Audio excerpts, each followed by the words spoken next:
প্রধানমন্ত্রী কিছু বলছেন না, তিনি শুধু দেখি চেয়ারে এক সাইডে মোট একটু খারাপ করে বসে আছেন, মাঝে মাঝে টেবিল চাপড়ান, মাঝে মাঝে মোবাইল দেখেন, মাঝে মাঝে সংসদে বসে পত্রিকা পড়েন।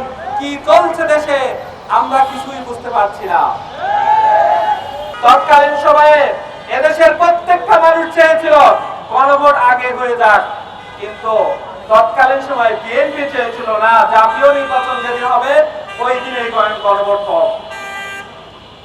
কেন চেয়েছিল আজকে সে বিষয় স্পষ্ট হয়ে যাচ্ছে।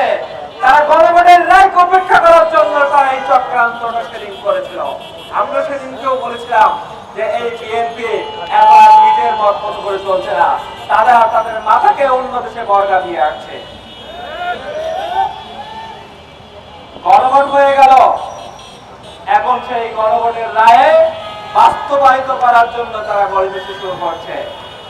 প্রধানমন্ত্রী কিছু বলছেন না, তিনি শুধু দেখি চেয়ারে এক সাইডে মোট একটু খারাপ করে বসে আছেন, মাঝে মাঝে টেবিল চাপড়ান, মাঝে মাঝে মোবাইল দেখেন, মাঝে মাঝে সংসদে বসে পত্রিকা পড়েন।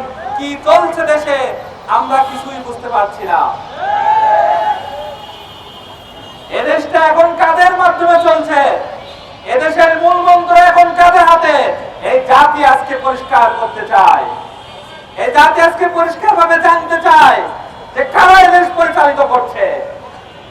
এদেশ কি জনাব তারেক রহমান মাননীয় প্রধানমন্ত্রীর মাধ্যমে পরিচালিত হচ্ছে, নাকি অন্য কোন দেশের কোন ষড়যন্ত্রের মাধ্যমে দেশ পরিচালিত হচ্ছে? এদেশের মানুষ জানতে চায়। সম্মানিত ভাইরা,